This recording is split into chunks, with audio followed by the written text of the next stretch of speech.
Hello and welcome to the C Show. I'm Charlie. I'm Connor. Welcome back, Connor. Very glad to be back. Very good to see you. We have some program updates here. I am going out of town. Connor is very busy, and we're letting Jared acclimate to everything here. So we are going to be doing some interview specials for episodes 27 and 28. So the week following this and the week after that, we'll have interview specials with talent from Bell to Bell and American Excellence Wrestling. Now, reminder, we are sponsors for Saved by the Bell.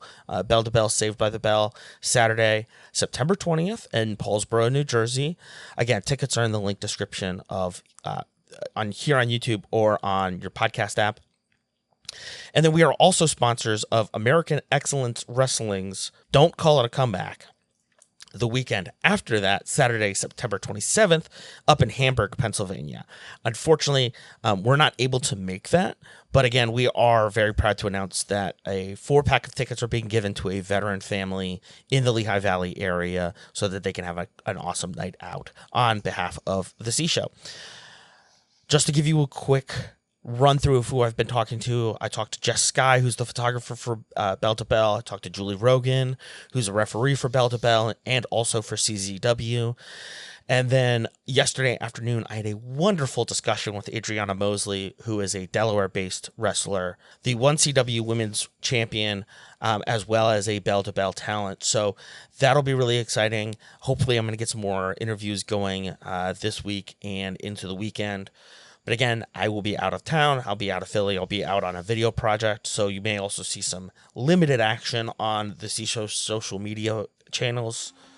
Please forgive me. That's our program update here for the C Show going forward for the next couple of weeks. And again, appreciate you joining us here on the C Show.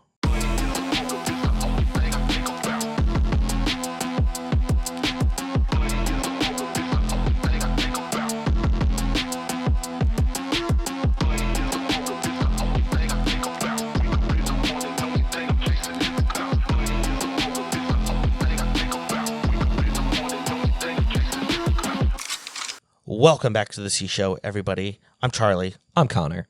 And boy, doesn't this look familiar on the August 27th episode of AEW Dynamite. This building, we've seen it before. Well, Connor and I have seen it. If you're not in the Philadelphia area, if you haven't been there, you probably don't know what we're talking about. It's the 2300 Arena, the former home of ECW, CZW, the bingo hall in South Philadelphia of lore. It's so exciting, honestly. It's so cool to see him be like literally my first thought was I've been there. Like that's so cool. Like, and again, like I've seen wrestling shows back when it was the Spectrum in there, and like you see them do shows there and you're like, oh, that's cool. But, like, it was such a different feel to see like a smaller building where it's like, damn, like we were watching people wrestle there, just a few months ago, and again in another month or so. Like it's just so cool. It is. You feel a level of history there. Like, I feel a level of history when I go to certain historical sites or certain stadiums. You feel like a very, I wouldn't say a pall. Like a pall is negative, but like a positive energy. Like a lot of cool things have happened in that building. Some bad things too, but a lot of cool things have happened in that building. And even like watching old ECW stuff and being like, oh yeah, that's familiar. They just repainted that recently. The one thing that I will probably mention it now, and it'll probably get mentioned a few other times as well, especially at the end of Dynamite here. But the Hardcore Hall of Fame banners aren't up. Or they're like, I saw an AEW ref posted on Instagram, like they hung them up, but they're like not on camera, like on the back where the camera is, the hard cam on that back wall behind the stands. That's where the Hardcore Hall of Fame typically is. And the banners aren't up right now. So I don't know if that's a deal between the arena and AEW, if that's a deal between, I don't know what it is. Part of it might be because, like, right, technically it's the first couple, at least, are the ECW Hardcore Hall of Fame, right? So that might still be under the WWE umbrella, and it's like, you're not going to show those. Like, just maybe. Again, I don't know. That would be my first thought, is WWE's going to twist that knife when they can. Yeah, no, you're right. They did host shows here a couple weeks ago. Did you hear they were handing out comp tickets for NXT at the Met? not surprising. The other thing, I'll touch on it quickly, but IATSE, our local film and television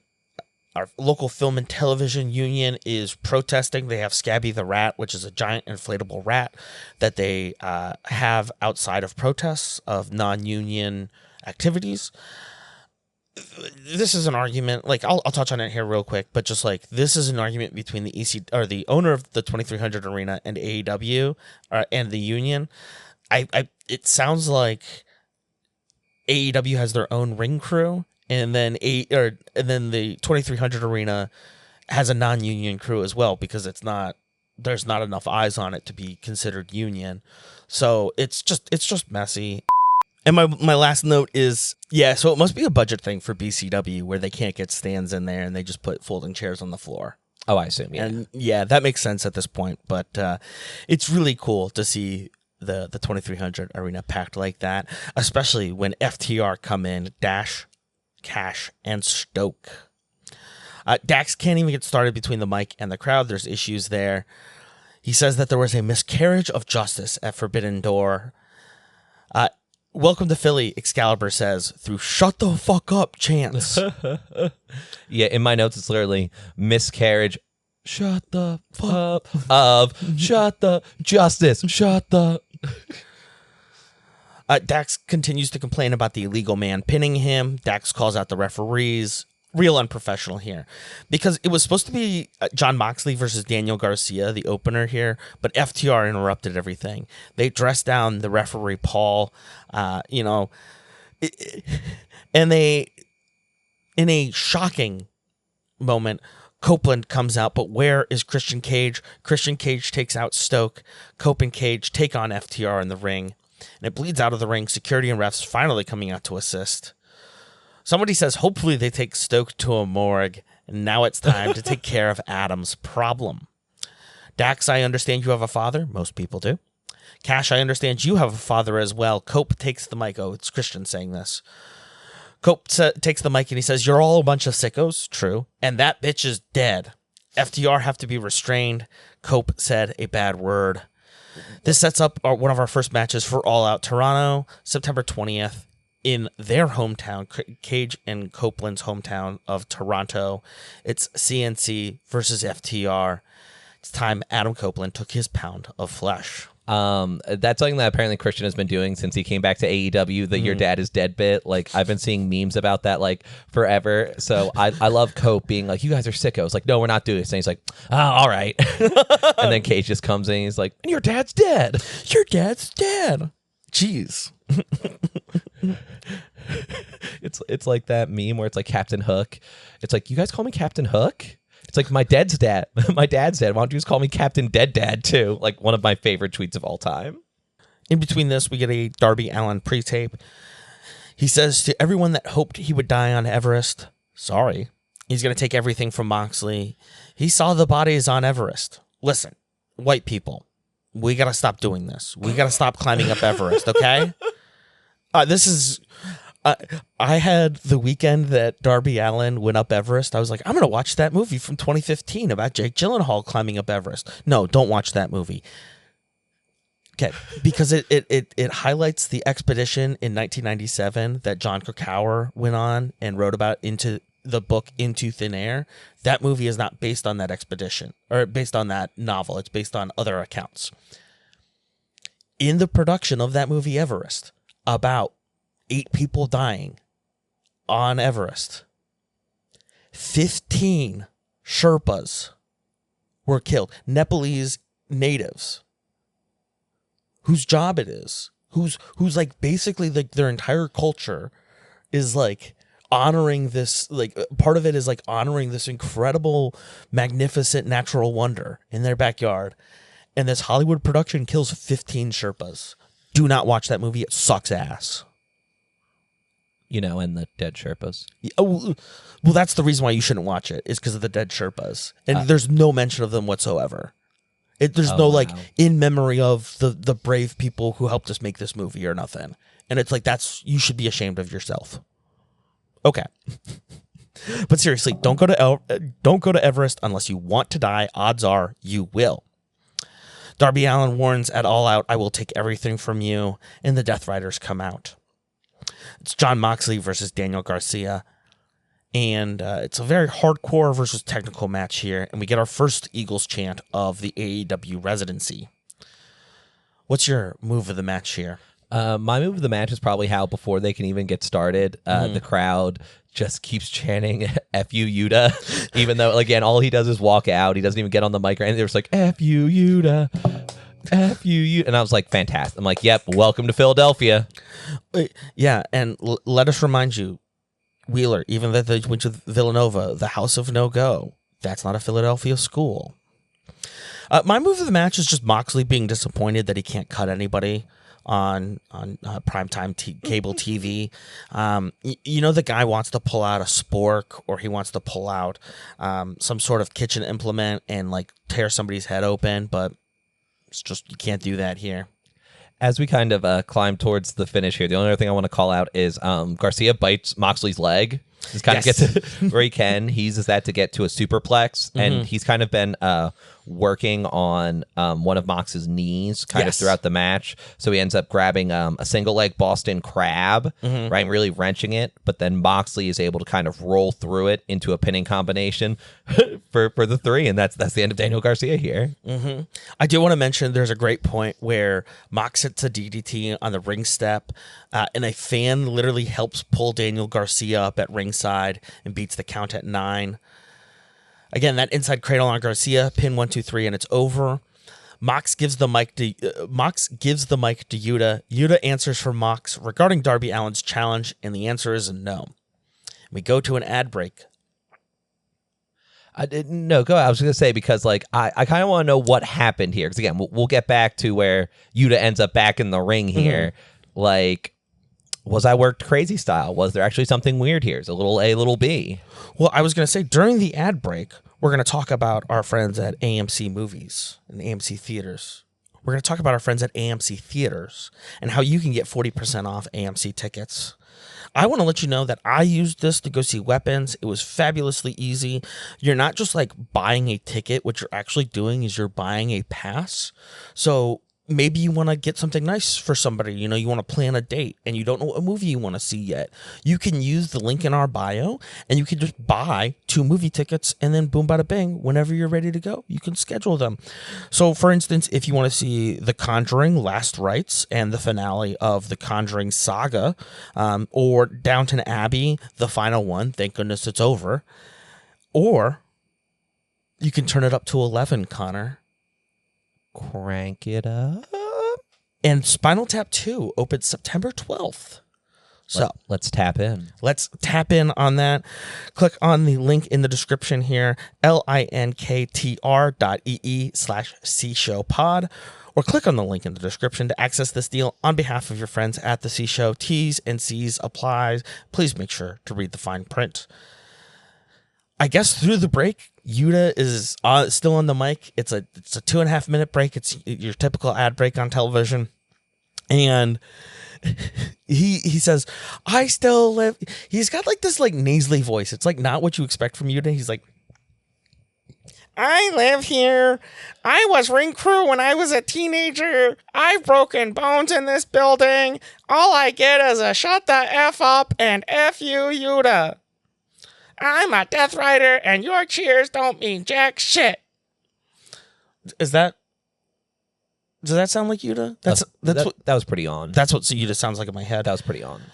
Will Ospreay left on a stretcher. Chuck Taylor has a broken neck. Bryan Danielson was slayed. The American Dragon was slayed by Yuta. Then we get a blackout, but it's Hook, the son of Taz. Hook circles around the ring, enters through the steps, and then bounces over the ring ropes. Yuta tries to take the first swing, but Hook puts him in a chokehold, and then a Hook cutter.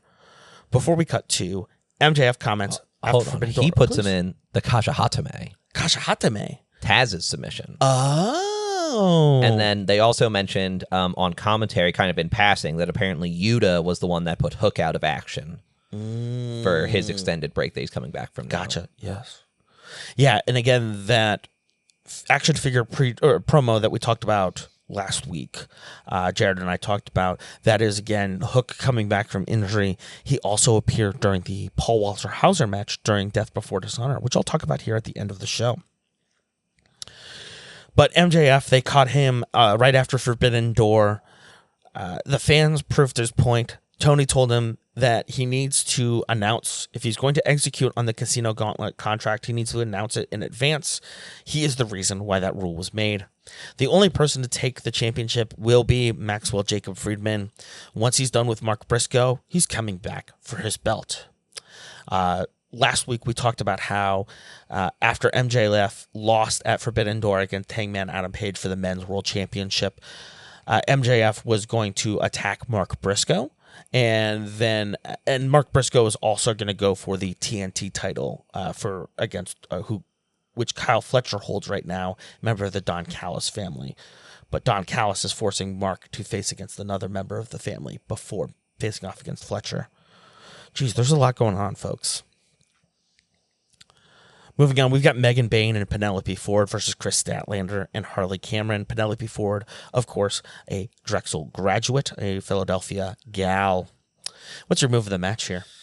Oh, man, there was a whole lot going on. So, like, my move of the match is when Harley throws Penelope up for Statlander to hit a cutter. Mm-hmm. That was super awesome. I do also want to call out Statlander picking up Harley to slam her on top of Penelope. Mm-hmm. And then lastly, I'll shout out the backbreaker lariat combo. Kind of like got an underhook, threw, slammed her knee on her back, picked her up, and then clotheslined her on top of it.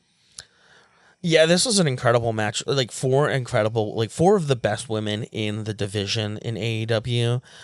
The finale here, my move of the match, is Harley Cameron hits a DDT outside the ring, and Statlander catches Ford. Statlander then puts Ford into a submission move. The crowd chants tap, and she obliges.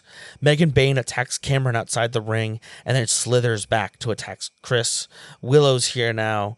It's hugs from Harley. Hug it out. Hug it out. The crowd chants. In the middle of the ring, Mercedes Moné is now showing off 9 belts. Renee Paquette is here to interview her. Mercedes wants 10 belts. She wants to break the record. Renee brings up the Rev Pro Championship and Alex Windsor, getting her to tap out. Moné responds, "Are you stupid? Are you dumb? There was a bug in the ring. I was just trying to swat it away." "I don't care about Alex Windsor," Moné says. Moné will beat Alex Windsor into the hospital, into a bed right next to her husband, Will Ospreay. Will Ospreay, of course, kind of had his retirement match. It's like a goodbye match for now. He's got, I believe it's some neck issues. He's got some herniated discs in his neck. So essentially that lights out steel cage match at Forbidden Door is kind of like he had a moment where he was like taking it in with the crowd. There's the full standing ovation. It was very much like hey, you're getting a big hometown crowd show on a PPV because you're going to be out for a while. We don't even know if you're going to come back sort of situation. So we'll talk more about Alex Windsor and Will Ospreay later, but we cut down to the farm in Sandy Fork, Delaware, just a few miles south of the 2300 arena. Mark Briscoe is unable to make it to the taping for Dynamite tonight because he's got a baby. He's got baby Mac Briscoe. That's so adorable. He hands off his child to somebody off camera, and he goes, "Takes this and go." Talking to MJF, he says, "I'm going to take your hopes and dreams and set them on fire. Next time I see you, I'm going to light your ass up." He wants to take on Kyle Fletcher in the TNT Championship, and he wants it in Philly. Next up, we've got an 8-man tag team match.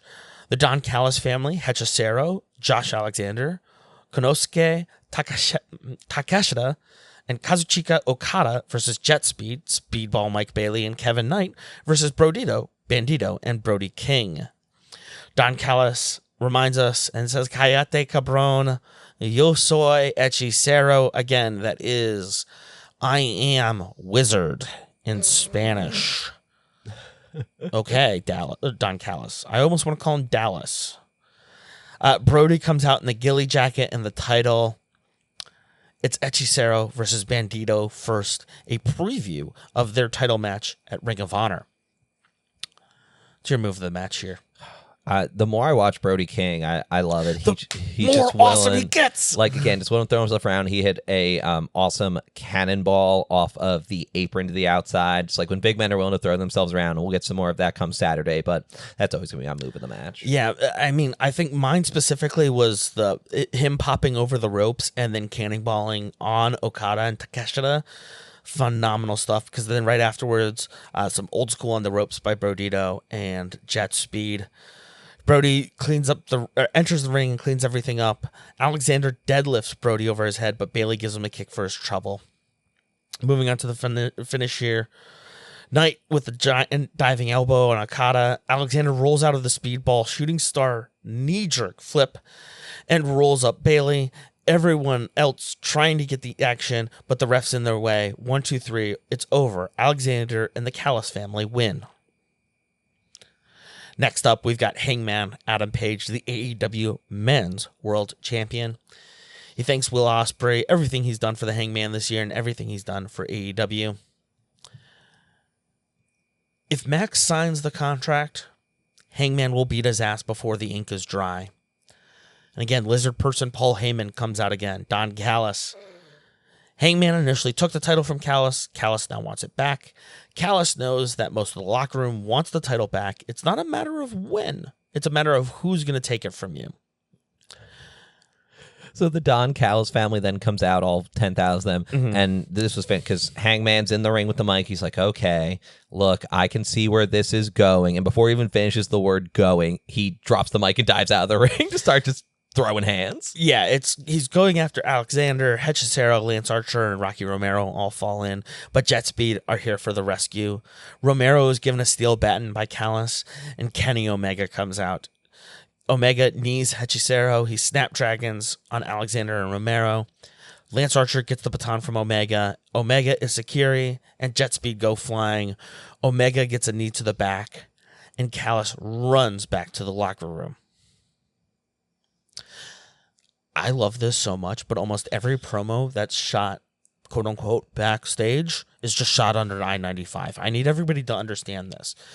The 2300 arena at Swanson and Rittner is right underneath I-95.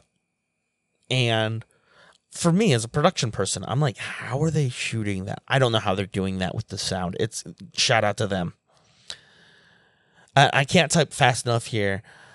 But again, I just love that Tony and Mina, again, shooting this under I-95. Athena has her retorts. The things I'm going to do to you would make the blue meanie quiver, Tony Storm says.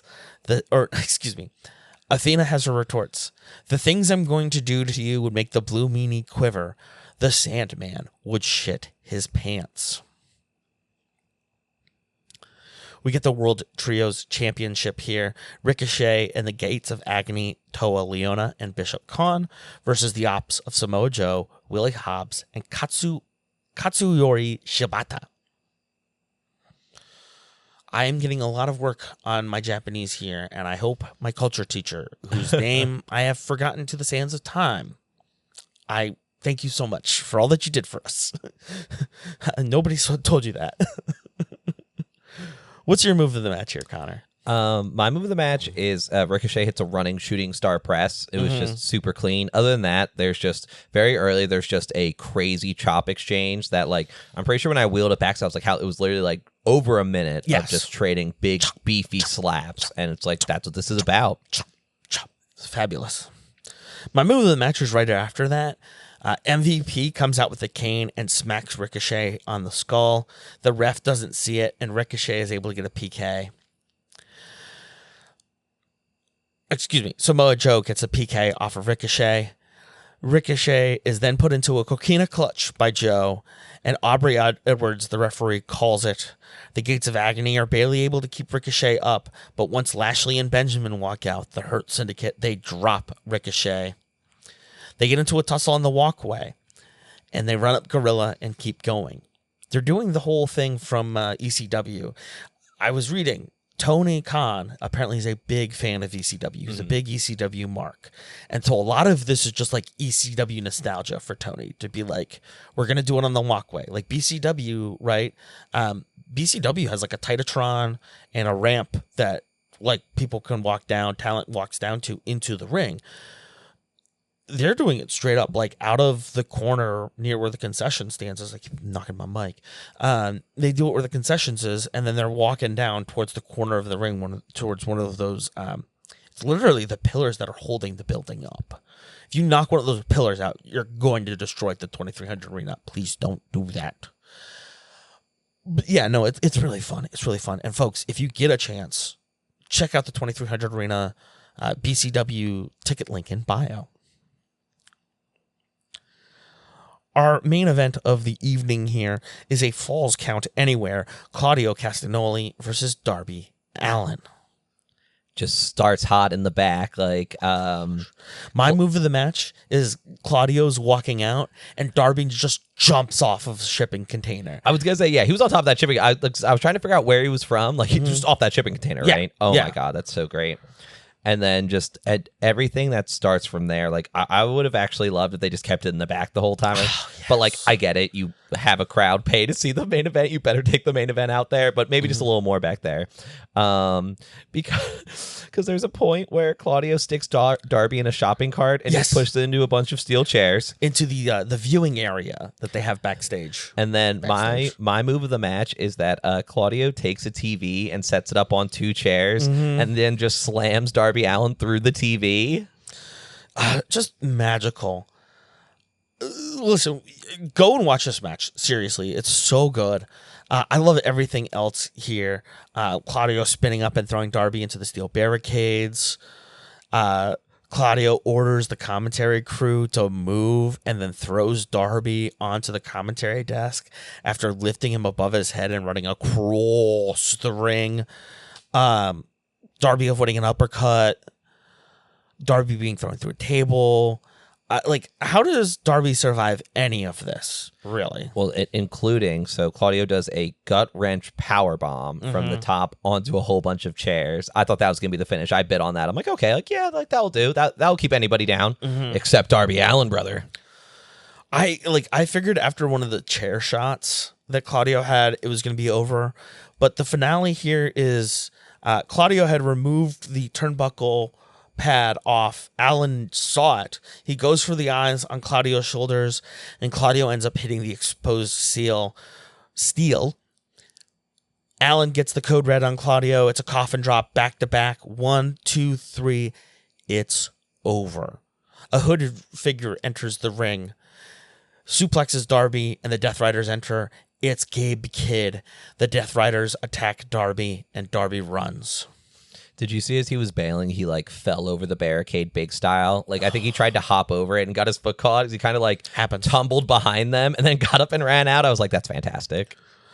Yeah, I mean, speaking of fantastic, this entire show, like I loved every second of it. I felt like, wow, they're really doing something cool here.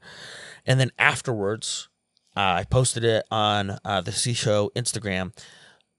But Taz will be... Taz is now in the Hardcore Hall of Fame. He was admitted, I believe, after Collision on Saturday night. The entire AEW roster came out. Tony came out in the orange Taz shirt. Hook, his wife. Pretty cool moment to honor Taz, an ECW legend, and truly a legend in hardcore wrestling. But yeah, a fabulous Dynamite here as we return to normal-ish AEW coverage. Anything else you want to add before we head on over to Collision? It just feels more real. And again, it's because I've been in that building but like so much of this feels real. And like, especially when we get into Saturday night, like there's some promos here that really just feel like people speaking from the heart and not as just produced as when we watch WWE. Absolutely. Well, we'll be right back here on The C Show.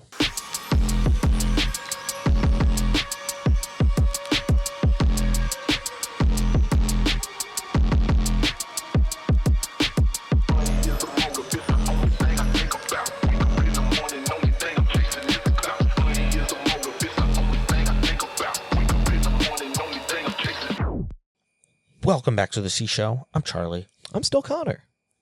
Jared made the same joke. I know. Oh, I listened. Don't you worry. I had to make sure y'all weren't better without me. They might be. Getting right into it, it's Daniel Garcia with Daddy Magic versus Blake Christian. We both have the same move of the match, Connor. What is it? Well, before that, I just want to call out. So in the very beginning of the match, Daniel Garcia is sitting by the ropes, and Jon Moxley comes out and starts whispering some sweet nothings in his ear. It seems to really put Garcia kind of step back a little bit. Like, we don't know what he said. They don't reveal it even within this episode, but I just wanted to call that out first. But our move of the match here is the finish. So there's a point where Daniel Garcia locks in a really tight front face lock and then rolls through it to pick Blake Christensen up to hit a pile driver for the win. 1, 2, 3, and it's over. Shivani comes out to interview Garcia. Garcia takes the mic, challenges Jon Moxley one more time. Let's get it. Tony just wants his mic back. Wheeler Yuta gets the mic, accepts the challenge on behalf of the Death Riders, and Marina has to drag Wheeler back. Underneath I-95, the conglomeration talks to camera. Roderick Strong condones Kyle O'Reilly for teaming up with Tomohiro Ishii. And they reference Don Phallus. Dong Phallus. Dong Phallus. Oh my gosh. It was right there. It was right there the whole time. There's the clip of Donald Glover on, I believe it's Fallon. And he's like, I paid bills when I figured out my name was Dong Glover. I paid bills. Leading into our first match here, we've got Josh Alexander and Kyle Fletcher with Don Callis versus Kyle O'Reilly and Tomohiro Ishii. What's your move of the match? So we both have the same move of the match. So that's fine. So before that, I just want to talk about, because at some point early on, Fletcher gets busted open, like right around his eye. Oh yeah, there's a lot of blood this weekend. Yeah, and again, I think it was completely by accident. Kyle O'Reilly was kind of going through this technical sequence where he like transitioned into an armbar, and going back, I think he like just caught him with the heel of his boot. Oh man, and I think that's what busted him open. Oh dang. So my move of the match is that. So O'Reilly is G'ing up on the apron. Fletcher is kind of sitting in a chair where like a corner of barricades come together. O'Reilly jumps off for that knee, and Fletcher just bails, and O'Reilly eats it so hard.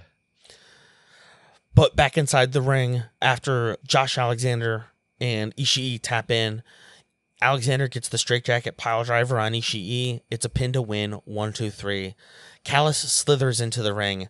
Roderick Strong outside the ring consoles Kyle O'Reilly, and they check in on Ishii. Okay, I have a fun story. What you got? Okay, Jamie Hayter and Thekla fighting at that loading dock. That's the loading dock where Bennett and I smoked that guy. And he was like, "You like my wife's?" Yeah, you should. I paid 20 grand for them. Oh my God. So, summer of 2014, my friend Bennett, shout out Bennett, he calls me and he's like, "Hey, do you want to go film a wrestling match?" And I'm like, "Yeah, sure, why not? I got nothing to do. It's Saturday night." So we go to this wrestling match. I have no idea who's going to be on it. I see this guy wearing blue face paint, this big guy wearing blue face paint and a blue shirt. I'm like, "Oh, that's the Blue Meanie, right?" Well, whatever. There's this taller black guy with big ears, and I'm like, Too Cold Scorpio? Okay, whatever. Wrestlers are wrestlers. And then near the end of the show, this guy in baggy shorts and a headdress comes out and like Middle Eastern music. And I was like, what the fuck is going on here? That turned out to be Sabu. But as we get back to it, so I'm running around the ring with a GoPro camera, and these two younger wrestlers are fighting. And I believe it's Ruckus. We'll have to interview him and confirm this. But he comes out with a trash can, and he throws a trash can at the heel. And then he's like cleaning up the ring, and he picks up the heel, and he throws him right on top of me. I didn't know the spot was going to happen. I was just wrong place, wrong time. And fortunately, he just like rolls off my shoulder, and I like turn around, I look at my buddy, I look at the medic, and the medic's like, "Are you good?" I'm like, "Well, I think I'm good." And then fortunately, like right after that was the intermission, and Bennett's like, "I owe you a beer." I'm 20. So we go outside, we're smoking cigarettes, we're having a beer, and just taking a break. And the guy who slams on top of me is like, "Yo, are you good?" I'm like, "Yeah, are you good?" He's like, "Yeah, I smacked my head." I was like, "Oh." And we're sitting there smoking, and then this guy comes out, and his wife, I guess, is some I don't know if she's a female wrestler. I don't know if she's just a good-looking woman. And he's like, "You like my wife's?" And I'm like, If you're going to mention them, sure. And he goes, all right, good, because I paid 20 grand for them. And that's where I realized wrestling is not fake. It's not fake. But yeah, I saw that. And I was like, I've been there. I've been there. A lot of that's going to get bleeped. Oh, I bet. This was phenomenal. I had barely any time to capture type up what was going on here, but Jamie Hayter and Thekla were just fighting at the loading dock. Thekla hits a crossbody off the loading dock onto Jamie and security, and we cut to another part of backstage where Kip Sabian and Mama Wayne are arguing. Kip Sabian is angry about Kill Switch and his unprofessional attitude, lateness, etc. Mama Wayne suggests that Kip takes a walk after showing off his black eye. Killswitch enters and scares off Kip. Next up, we've got Jay Lethal versus Hologram. What's your move of the match here? So my move of the match is so Lethal hits like a snap quick suplex and then hits a self-harm dive to the outside, only to immediately eat a self-harm dive from Hologram running in and out. And then the other part I want to shout out is there was a cool sequence where Hologram was in the corner, just dodging everything Lethal threw at him by like literally like slinging himself in and out of the ropes, like I want to say like Matrix style. Literally, it was like doo, doo, doo, doo, like just smooth as water. And then there was even a point where he like swung in between the ropes to get out of it. Exactly, too. it was, and even awesome. Lethal was like, "Yo, that's really cool." At the end of the match here, Hologram's submission move is turned into a figure 4 by Lethal, and Hologram's able to grab the rope and break the hold. Hologram picks up, spins Lethal, drops him with the powerbomb for the pin, 1, 2, 3, and win. There's an AV issue with Hologram's music. The computer crashes. Who could this be? Evil Hologram? Dark Hologram? Ooh. At the very end, at the bottom of the screen, during that thing, it said clone activated. There was like a graphic animation of like a black and red hologram, like the wrestler hologram. So this is pretty common. Octagon, who was introduced in the 80s in AAA, he has his villain, who is Pentagon. Penta is the current version. So I think we're going to get an evil hologram. So we're going to get some sort of a body double-ish for hologram. We'll have an evil hologram. I'm excited. I think that's cool. It'll be fun. It'll be super. It'll be super visual, at least. Ricochet addresses MVP with the Gates of Agony behind him. They hurt him, so he hurt them. Under I-95, the Hurt Syndicate respond. You are putting yourself in an unwinnable situation. But the Gates of Agony respond. We are done being some damn henchmen.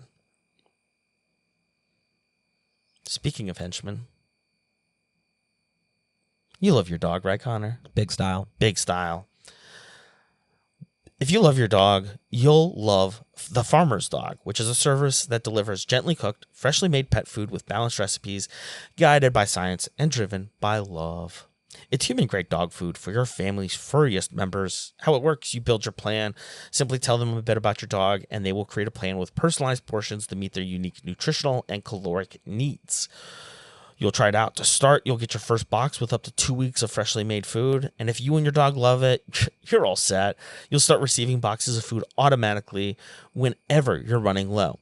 Free and flexible deliveries, nationwide shipping across the U.S., eco-friendly packaging, and around-the-clock customer service are all key reasons of why you should switch to The Farmer's Dog. If you order now through the link in the show description, you'll get 50% off your first box. Remember, use the link linktr.ee/cshowpod or click on the link in the description. You're directly supporting the C Show. Thanks. And back to the show. Again, I said we were going to get back to it. Alex Windsor versus Ashley Fox. This was a blink and you missed it kind of match. Yeah, like, and I was interested. Like, I didn't know anything about Vox, and like in the first, 30 seconds, there was like a little back and forth. I'm like, all right, maybe we'll make something out of it. No, Windsor hits a sit-out powerbomb and locks in a sharpshooter for the win in maybe a minute and a half, maybe? I feel like it was really a promo opportunity for Windsor, and I feel like I like this more than what the WWE does. In like, let's have a quick match, then that leads into a promo. There's a bit of action, a payoff, and then the promo, rather than just a promo, like served straight up. It also feels like this is something that like the WWE would have done during a commercial break as well, like for the international audience.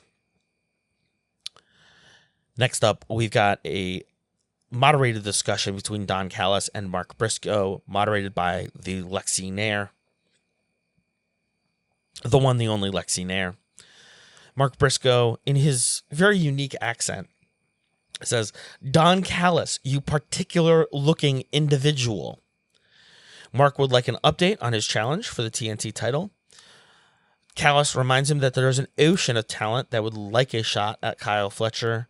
The Callis family wants the title back. Kyle is going to crush Omega and get his hands on Hangman Adam Page. And Don will pick someone to wrestle Mark Briscoe. Mark will get a TNT title shot if he wins. Nigel McGuinness asks if Mark just made a deal with the devil. Potentially. Next up, we've got FTR, Dax Harwood, bald, and Cash Wheeler, hair, versus the Workhorsemen, JD Drake.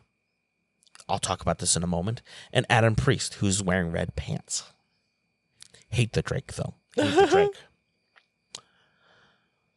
What's your move of the match here? So my move of the match is so you kind of always point them out as the one with hair and the one without. And for some reason that wasn't sticking with me. And just watching them come out, I was like, oh, that's Mustache Dax. Because he has the very large mustache of the two.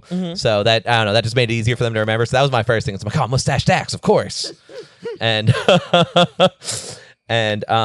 and then JD flying around. Again, another big man. He throws himself over the ropes for a senton. He later hits a second rope moonsault. That was my move of the match. Okay, let me just put this out there. Build, height, and weight for JD Drake. Guess it. He's going to be 6'1". Ding. You're right on the really? money. Oh, right on the money there. 345. 277. Really? That's what his build was. Okay. So, but listen, out of the break, JD Drake just does a moonsault. But then right after that, FTR are able to hit a shatter machine on Drake. Priest taps out after Dax puts him in the Border City stretch. Cash calls out Copeland on the mic. "This is not about you. This is about FTR. Toronto, we end it." They mess up the mic handover, and the crowd lets them hear it. Stokely isn't with them because of Cope and Cage. They are the best tag team of all time. Built their name on 3 letters. FTR. TLC. They built their career on TLC, tables, ladders, and chairs. Now the only 3 letters that matter are FTR. I would also like to point out in very Philadelphia fashion, like you said, they messed up the mic exchange because he spiked it instead of handing it to him. And then the crowd were getting the "shut the F up" chants. And literally, like, I see an 8-year-old in like that classic green Minecraft creeper sweatshirt just flopping the double birds. And I'm like, welcome to Philadelphia. I mean, Eli Manning, my dad sent me the Eli Manning video, and he's like, "Is this true?" I was like, I avoid Philadelphia children at all costs. Because, God forbid, I have a stain on my shirt. God forbid, I have a piece of lettuce in my teeth. Philadelphia children are some of the most devastatingly, just like, they have no filter. They have, at an Eagles game, God help you. But my dad sent me the video of the Eli Manning clip, and he's like, the kid just double birds. And I was like, yeah, that's pretty normal. What's up with that nut-ass tie, old head? I'm on the bus from Manayunk back home, and I drank 8 vodka sodas. I'm like, -196. Please sponsor us. I love you. Just the lemon ones. But I'm drunk, and I'm sitting there, and I'm wearing a Hawaiian shirt, and I'm just like, I want to just go home and sleep. And these kids get on, and they're like, "Yo, mister, were you at the beach?" And I was like, doing the math in my head, and I was like, "Yeah, I was in Atlantic City. I was just in my friend's backyard in Manioc." But they were like, "Oh, you were in Atlantic City?" And I was like, "Train's only $13 one way, kids." And they're like, "What?" And I was like, "Free beach? What?" I think I blew their minds. I was like, "Yeah, dude, you can just do it. Nothing's stopping you. Free will is an amazing thing." Speaking of free will, we get a pre-tape here of Sammy Guevara choosing a new tag team partner. Guevara and Roosh defeated the Outrunners, Turbo Floyd and Truth Magnum, by pinfall at Ring of Honor, Death Before Dishonor, which we'll talk a little bit more here at the end. We get another pre-tape promo here.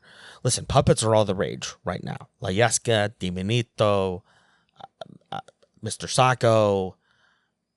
Who else am I forgetting? Alexa Bliss's doll. Can't remember her name. Alexa Bliss's doll. But Harley Cameron can actually do ventriloquism. Nobody else, none of the people with actual puppets can do that. Harley Cameron can actually do ventriloquism. She can actually throw her voice. Incredible. I was just so blown away by that. Outside, Lexi Nair talks to Don Callis, Josh Alexander, and Kyle Fletcher. Briscoe had been chasing Don around, begging for a shot at the TNT Championship. Josh is going to put out Omega for good. Fletcher reminds Briscoe to get in line for the TNT Championship.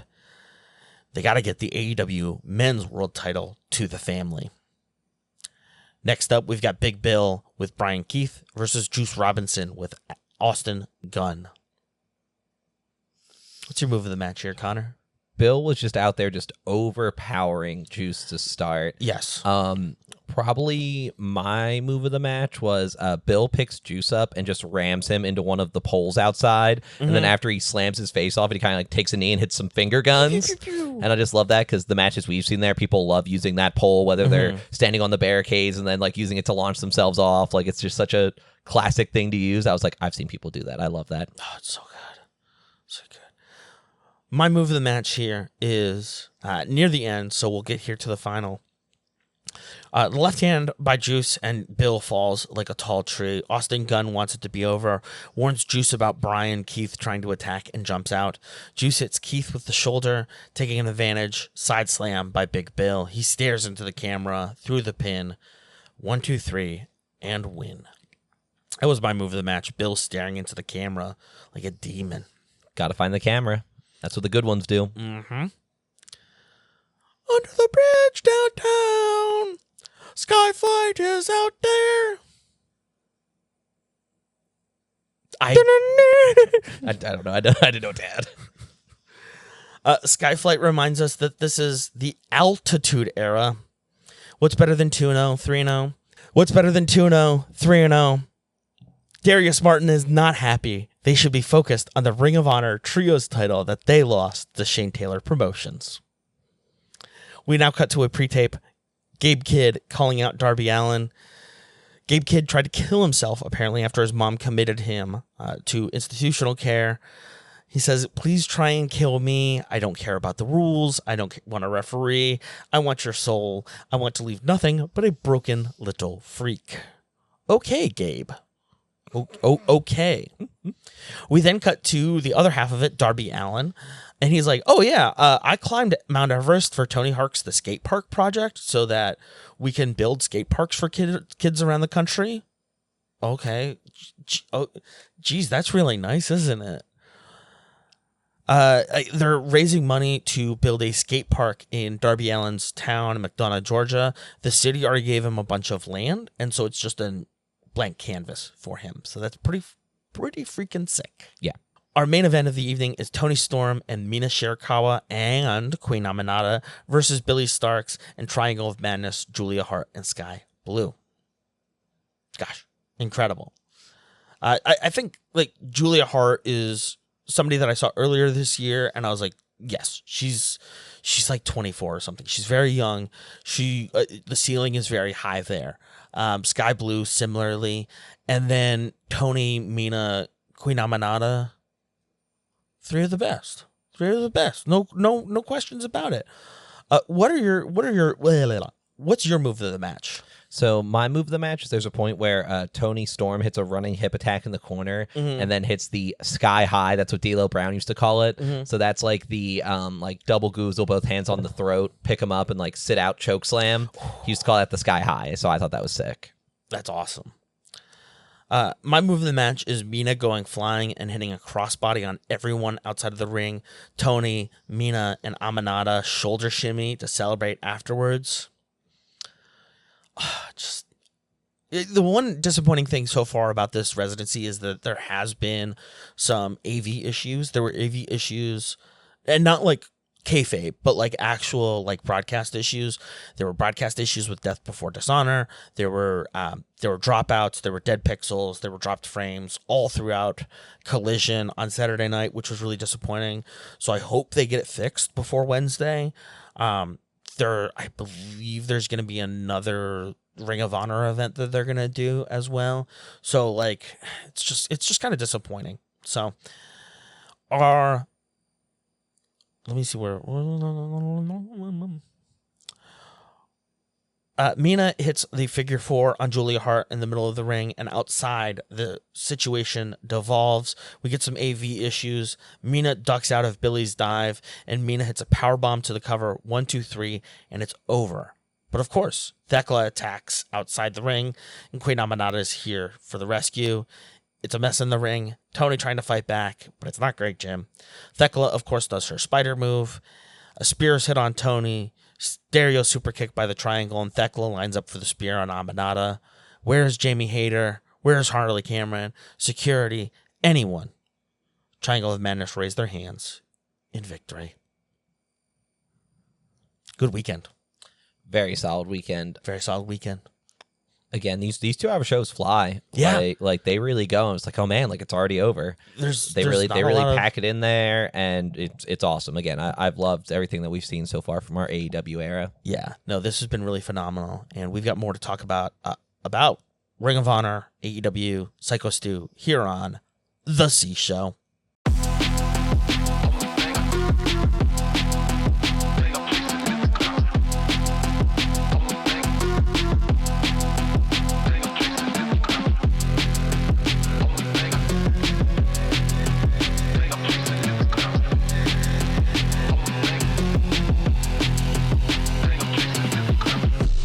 Welcome back to the C Show, everybody.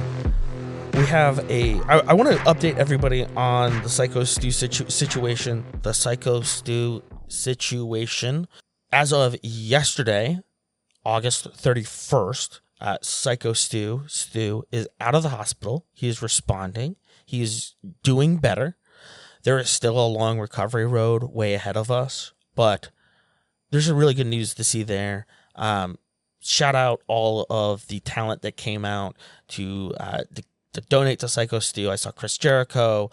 I saw Big E. I saw Finn Balor from the WWE. Mr. Beast gave $10,000, which was really cool of him. So love to see that. And, you know, it will have more updates there on Psycho Stu. I'll also have the GoFundMe link in the description there. And also maybe another organization if we can find it for Psycho Stu. But yeah, no, that's some really good news to see there. I don't have any updates on the criminal if any criminal charges are going to be brought against Rasha Jackson. It's been a week and some change now, so I would assume that either the LA County prosecutors, the prosecutor is putting together something, or I don't know what's going on. We'll have more about that soon as it comes out. I do want to talk about Paul Walter Hauser at Death Before Dishonor. Just before we get into it, if you don't know, Death Before Dishonor is now free on YouTube, so go check that out. There were streaming issues. Apparently, the company that AEW Ring of Honor uses for live broadcasting Ring of Honor just stopped working on internet browsers. And Tony thought it had been just, I believe, Safari or Firefox. Then it turns out it was all Chromium browsers, so that includes Edge and Chrome and anything based on Google's Chromium OS. And so he's just like, screw it, we're putting it on YouTube. If you are a Ring of Honor club member, you do get a free month of Ring of Honor. So do take advantage of that. Paul Walter Hauser, who was in The Naked Gun, he's also, he won an Emmy for Blackbird. He was in Richard Jewell. He's done a bunch of awesome acting roles.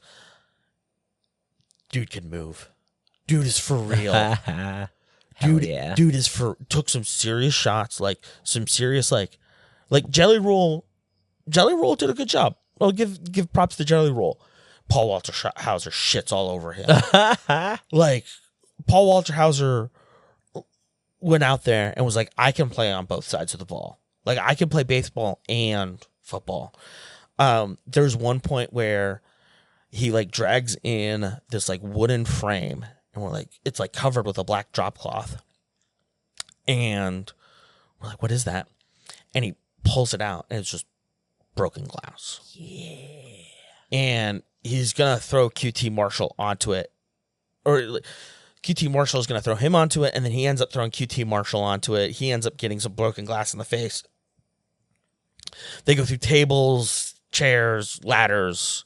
By the end, the crowd.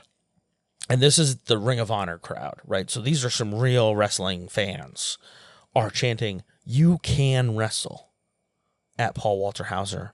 So strongly recommend going and checking that out.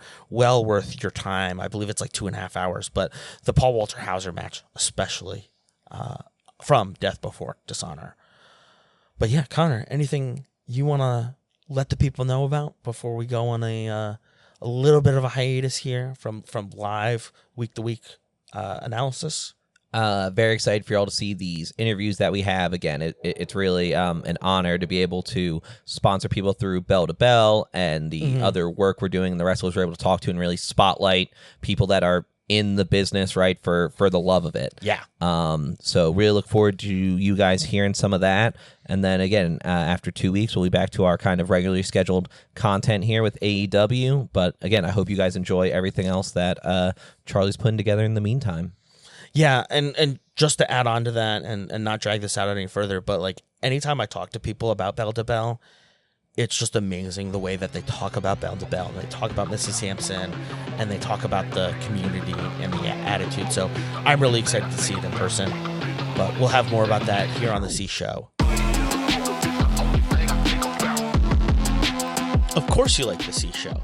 Make sure to subscribe, rate, review, and share with your friends. Support the show directly at ko-fi.com/cshowpod. Follow us on social media. We're on Instagram, TikTok, Blue Sky, Facebook, and YouTube at C Show Pod. Have a question for the boys? Send an email, cshowpod@gmail.com. Thanks to our friends Amir, Patrick, and Justin for their assistance. The C Show is a production of 832 Media. Thanks again for tuning in, and we'll be back next week.